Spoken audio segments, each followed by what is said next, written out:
யாழில் மாணவிகளை தவறான நடத்தைக்குட்படுத்திய ஆசிரியருக்கு பணித்தடை. நீதிமன்றத்தை அவமதித்ததாக மைத்திரி மீது குற்றச்சாட்டு. புகைத்தல் பாவனையால் நாளாந்தம் 50 பேர் பலி.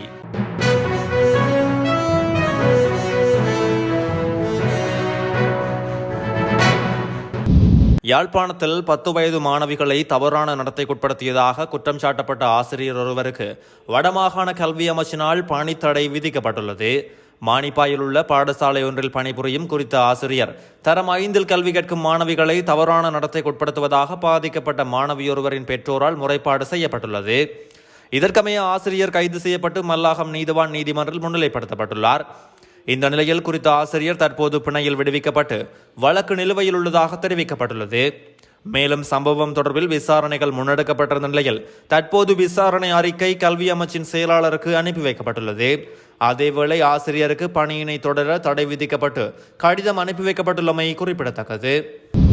நீதிமன்றத்தை அவமதித்ததாக முன்னாள் ஜனாதிபதி மைத்திரிபால சிறிசேனவுக்கு எதிராக மேன்முறையீட்டு நீதிமன்றத்தில் மனு ஒன்று தாக்கல் செய்யப்பட்டுள்ளது. ஸ்ரீலங்கா சுதந்திர கட்சியின் செயற்குழு உறுப்பினர் மொண்டேக் சரத் சந்திரவினால் இந்த மனு சமர்ப்பிக்கப்பட்டுள்ளது. இந்த மனு மேன்முறையீட்டு நீதிமன்ற நீதிபதிகளான நிசங்க பந்துல்ல கருணாரத்ன மற்றும் சசி மகேந்திரன் ஆகியோர் முன்னிலையில் இன்று அழைக்கப்பட்டிருந்தது. இந்த மனு தொடர்பான சமர்ப்பணங்களை உறுதிப்படுத்துவதற்காக பிரதிவாதி மைத்திரிபால சிறிசேனவுக்கு அழைப்பு விடுக்க நடவடிக்கை எடுக்குமாறு மனுதாரரின் சட்டத்தரணிக்கு நீதிமன்றம் உத்தரவிட்டுள்ளது. முன்னாள் ஜனாதிபதி மைத்திரிபால சிறிசேன ஸ்ரீலங்கா சுதந்திர கட்சியின் தலைவராக செயற்படுவதை தடுத்து கொழும்பு மாவட்ட நீதிமன்றம் இடைக்கால தடை உத்தரவு பிறப்பித்துள்ள போதும் அதனை மீறும் வகையில் செயற்பட்டு நீதிமன்றத்தை அவமதித்ததாக குற்றம் சுமத்தி இந்த மனு தாக்கல் செய்யப்பட்டுள்ளது.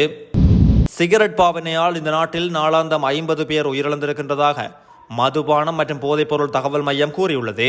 அதன்படி ஒவ்வொரு ஆண்டும் சுமார் 20,000 பேர் புகைப்பிடிப்பதால் உயிரிழப்பதாக மையம் சுட்டிக்காட்டுகிறது. நாளை அனுசரிக்கப்படும் உலக புகையிலை எதிர்ப்பு தினம் தொடர்பாக மதுபானம் மற்றும் போதைப்பொருள் தகவல் மையம் விடுத்துள்ள அறிக்கையிலேயே இவ்வாறு தெரிவிக்கப்பட்டுள்ளது. இந்த ஆண்டு உலக புகையிலை எதிர்ப்பு தினத்தின் கருப்பொருளை புகையிலை தொழிலின் குறுக்கீட்டிலிருந்து நமது குழந்தைகளை பாதுகாப்பதாகும். தற்போது இலங்கையில் சிகரெட் பாவனை 9% குறைந்துள்ளதோடு இளைஞர்கள் மத்தியில் சிகரெட் பாவனை வேகமாக குறைந்து வருவதாகவும் தெரிவிக்கப்பட்டுள்ளது. புகையிலை நிறுவன அறிக்கைகளின்படி கடந்த ஆண்டில் சிகரெட் உற்பத்தி 19% குறைந்துள்ளது. உலகில் சிகரெட் பாவனை குறைவடைந்து வரும் நாடுகளில் இலங்கையில் நல்ல போக்கு காணப்பட்டாலும் இன்னும் சுமார் 1.5 மில்லியன் மக்கள் சிகரெட் பாவனை செய்வதாக மது மற்றும் போதைப்பொருள் தகவல் மையம் சுட்டிக்காட்டியுள்ளது.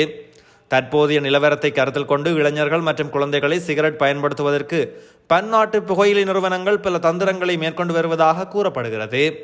இதேவேளை பாடசாலை மாணவர்கள் மத்தியில் புகைப்பிடிக்கும் பழக்கம் அதிகரித்து வருவதாக கொழும்பு லேடி ரிச்வே சிறுவர் வைத்தியசாலையின் சுவாச நோய் நிபுணர் சந்தன டி சில்வா தெரிவித்துள்ளமை குறிப்பிடத்தக்கது.